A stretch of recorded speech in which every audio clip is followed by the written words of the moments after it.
سر آپ اور ان کا وعدہ ہے کہ یہ کنٹینر دیں گے, وعدہ ہے پارلیمنٹ میں کھڑے ہو کے عمران خان نے کہا تھا کہ وہ دیں گے, کنٹینر دیں گے, اور فیصل واڈا نے میرے ساتھ پروگرام میں کہا تھا کہ اپ ٹو 15 لاکھ کا خرچہ بھی وہ اٹھائیں گے. سر وہ پریڈ گراؤنڈ ہے نا, وہاں 6 کنٹینر انہیں لگا دینے چاہیے, ایک آپ کے لیے, ایک مولانا فضل الرحمان کے لیے, پیپلز پارٹی کے لیے, اور وہاں چائے پانی کی سبیلیں بھی لگانی چاہیے. میں خود مشورہ دوں. دیکھیے سب سے پہلے تو میرے خیال میں پبلک سپورٹ کا بھی ان کو ایشو ہوگا, اور ہو سکتا ہے اس کے لیے انہوں نے یہ ڈیلے کیا ہو. لامحالہ زبیر صاحب یہ نہیں کہیں گے کہ ہمیں اپوزیشن کو وہ پبلک ان کے ساتھ بندے نہیں نکلیں گے.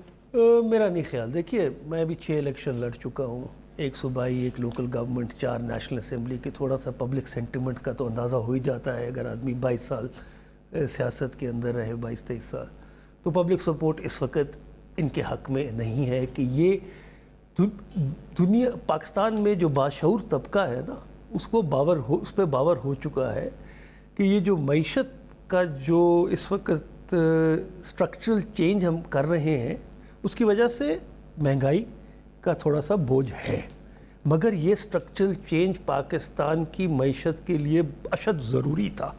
اور یہ زبیر صاحب خود گواہی دیں گے جب میرے ساتھ یہ معیشت کے پروگرام پہ بیٹھیں گے کہ یہ لارج اسکیل مینوفیکچرنگ سیکٹر جو اب یہ کہہ رہے ہیں -3.5 ہو گیا, تو بٹھا دیا یہ پچھلی اپریل کے اندر 2018 کے اندر -5 تھا, بٹھایا آپ لوگوں نے. ان کی ڈی ویلویشن 16% روپیہ گر رہا تھا, اور جو روپیہ فورن ریزروز تھے وہ آدھے انہوں نے مصنوعی طور پہ روپے کو رکھنے کے لیے کیا ہوا تھا, کیونکہ ان میں یہ جرت نہیں تھی, ان میں یہ جرت نہیں تھی کہ یہ اپنا سیاسی سرمایہ ریفارمز پہ خرچ کریں. انہوں نے اپنا سیاسی سرمایہ کچھ اور مقاصد کے لیے رکھا ہوا تھا, جس کے لیے جس وجہ سے انہوں نے معیشت کو کنزمپشن ڈریون امپورٹ کے اوپر 93% کنزمپشن. اسکیل مینوفیکچرنگ گرو کیسے کرتی ہے؟ سر میری عرض میں تو غلط ہے نا, امپورٹ سے آپ کنزمپشن بڑھا لیں, پیسے ہیں نہیں, ڈالر آپ کے پاس ہے نہیں, ان کو بھی یہ پتہ ہے کہ معیشت.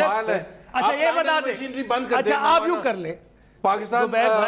زبیر صاحب میں آپ کا احترام کرتا ہوں, آپ ایک شیڈو بجٹ لے آتے دھرنے سے پہلے. خسرو صاحب اکانومی کے پروگرام کے لیے ایک دن طے میری عرض سن لیں نا, اناؤنس کر دیتے ہیں, ندیم صاحب یو آر اے ویری تیاری کے ساتھ. مجھے بتا دیں دھرنے کی سٹیج معیشت کے اوپر کر رہے ہیں نا, تو ابھی پچھلے سال جو بجٹ ہم نے پیش کیا, آپ کی حکومت گرانے کے لیے کر رہے ہیں, اس سال جو ہم نے بجٹ پیش کیا کوئی شیڈو بجٹ ہی لے آتے, پارلیمنٹ میں نہیں لانا چاہتے تو میڈیا میں لے آتے, ایک اپنا شیڈو بجٹ کہتے ہیں کہ یہ حکومت کی غلط پالیسیز ہیں اور یہ کرنا چاہیے. میرے نزدیک بجٹ ویسے ناقابل اصلاح ہے, وہ اس کا کچھ نہیں ہونے والا. میری عرض سن لیں, اس وقت پاکستان کا سب سے بڑا چیلنج ہمارا economic growth, sustainable economic growth ہے.